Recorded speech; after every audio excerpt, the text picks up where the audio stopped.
Hello everybody, this is Adrienne with Ascension Soul Coaching. So today is August the 31st, 2020. So we've all heard about Chadwick Boseman's death over the weekend.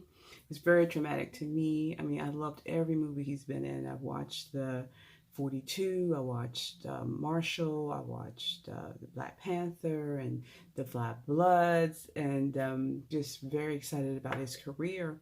And everything that he stood for. I really felt like he was a very sincere person, but his death really took a lot of us by surprise. And the fact that he never told anybody he was sick, even, but just added just that weight onto everything we're all feeling. So yeah, so it was very hard just to hear that this gentle giant, this king, that all the kids looked up to and a lot of the adults looked up to. It didn't matter if it was black or white. They all looked up to this particular role, this character, this king of Wakanda, So just see this guy who's growing in the industry, and you could just see his talent just as plain as you could see his face, passes away, and he never complained, never, ever complained about his issues. And the fact that he died and his family and the people around him supported him in keeping and maintaining his privacy regarding his illness is a testament to his personality and to his character. And so when we look at like people like Meghan and Harry who say they can't have any peace or any people are all into their business and they don't have a life because of the scrutiny and the people always talking about them, and I'm like, how does someone like Boseman, who just as popular, not in a different way, but he's popular, highly popular over here, keep that from so many people, and Harry and Meghan cannot. And I think it goes into how it's how we reflect our own lives, how we handle our own lives, how we say we want something but really don't. We want privacy and we really don't want privacy, right? We're say it because we want more publicity. Well, this guy, he knew how to manage his life, how to have that balance of peace and quiet and privacy, and still be who he was, still get back to the community, still go out and see kids who had cancer when he was suffering and never telling them he had cancer, who was able to touch so many people and give so much of himself. And he didn't ask for much in return. Evidently, he wanted his life to be a light to others, and that's a testament. And I'm going to play another video later on. I was listening to this goes along with this.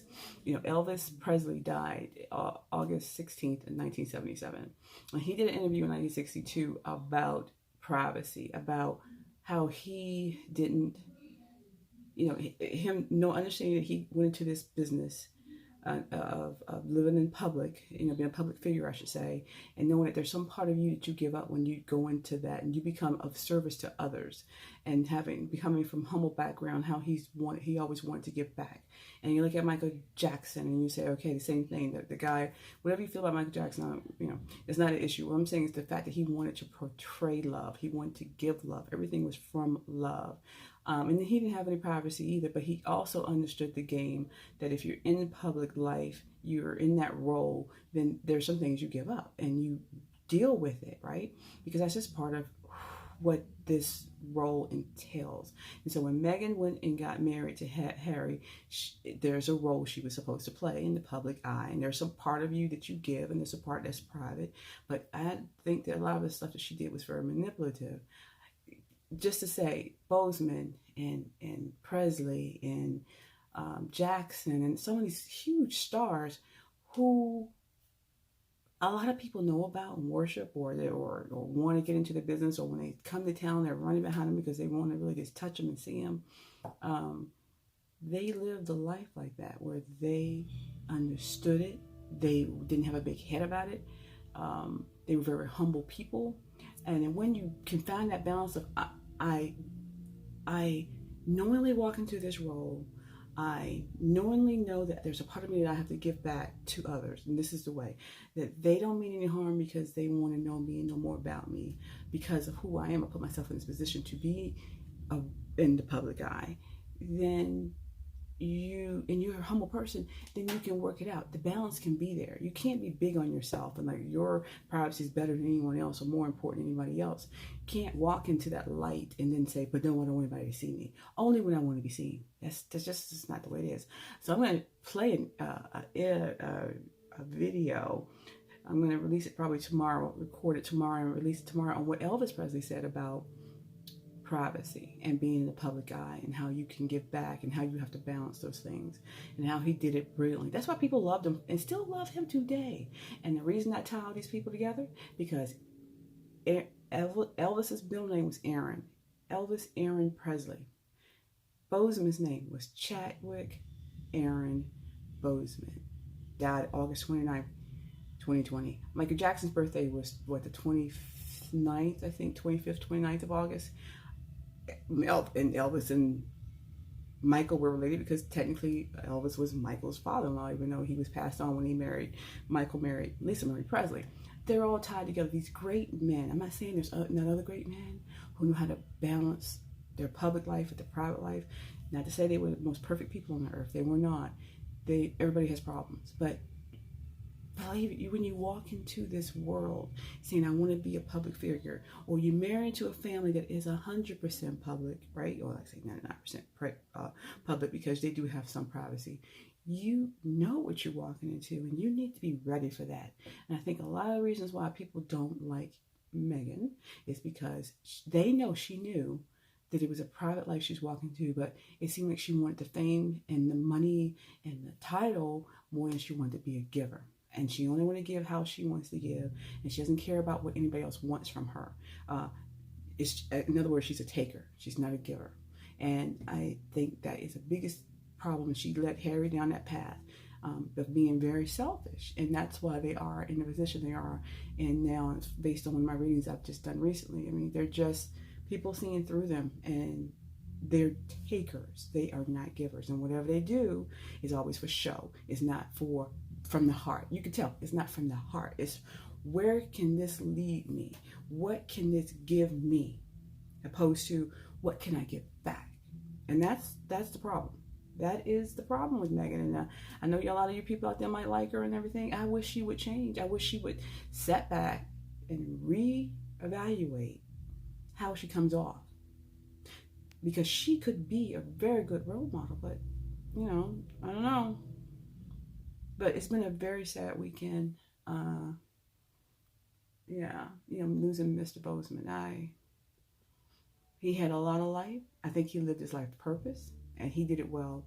And we all could just do that, find our life purpose and live up to it, be humble people, not always ask what the world can do for us. What can we do for the world?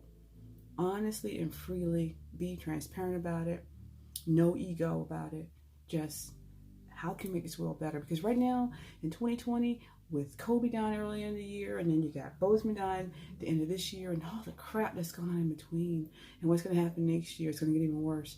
So many people hurting right now, with financially or medically, and just, we're all separate. We need each other right now. We need to be giving freely to each other, humbly to each other. All this fighting and protesting, it's only making things worse. The more we fight and resist certain things, the worse it gets. What you resist is what persists.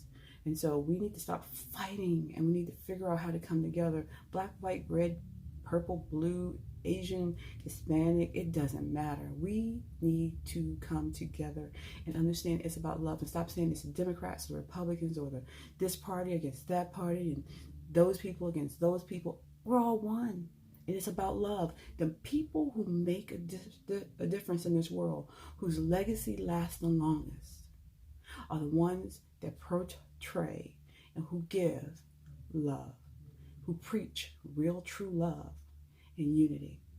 Just look back. Those are the ones whose legacies last the longest, and also the legacy of the ones who hate the most and break up people the most. Those last too. You got to figure out which side of the carpet or the line you want to draw. Which side do you want to be on? And I want to be a side of love. I can criticize and critique someone. You can critique me and criticize me. But at the end of the day, I want to give love. I want to be love. I want to exude love. I want to be a spiritual light. I do readings because I want to help people to see that there's another side of life, to give them better understanding of things that's going on, and to help them understand who they are and help them figure out what their life purpose is so they can be the light and to use it not just for themselves but to shine on other people for the good of all people. And I wish to God heavens that Megan was the same way. And maybe one day she will be when she's older. I don't know. But if she did, I'm just saying she'd be a phenomenal candidate and advocate for love. She could be. And I wish she would be. So just to say this, to say that, it's been a crazy week. I want everybody to just pick what side of the light you want to be on, the dark or the light side. Do you want to give love and be love, project love? Or do you want to be a part of the problem that's always pointing your fingers at everybody else? I don't want to be pointing my fingers. I can highlight issues, but at the end of the day, when I go to bed, I pray for everybody. I want everybody to be happy and healthy and whole. I want this world to be more united in a positive way for every person. Doesn't matter if you're black, white, carry a gun, don't carry a gun, what party you want to vote for, that's fine. If you have different opinions about how things should go on in this world, that's fine. But how we treat each other, people shooting black people, police shooting black people calling black people niggers, people looking down on black people or others or minorities because of our skin. We're just like you. We all believe the same. A lot of us want the same thing. We want to be accepted, and a lot of us want to have a better life. And if we can show people, the majority of us can show people how to do it the right way, with love and with care, determination and focus, and living our life purpose, everybody can achieve it. And maybe that's utopian, that never will happen, but we can keep working every day towards that goal. I love you people. I'll be back with another reading soon. So I'm here for you. If you want a reading with me, you know how to get in touch with me, ascensionsoulcoaching@gmail.com. I love you. I'll continue to send love to you freely. I do this freely. You do know that. I get tips sometimes, but I do it, and I get on this YouTube, and I do it freely from my heart. And I hope you all feel that, because I definitely feel you all. So good night, and talk to you later. Wakanda forever. Let me do it right. Wakanda forever. Bye, peeps.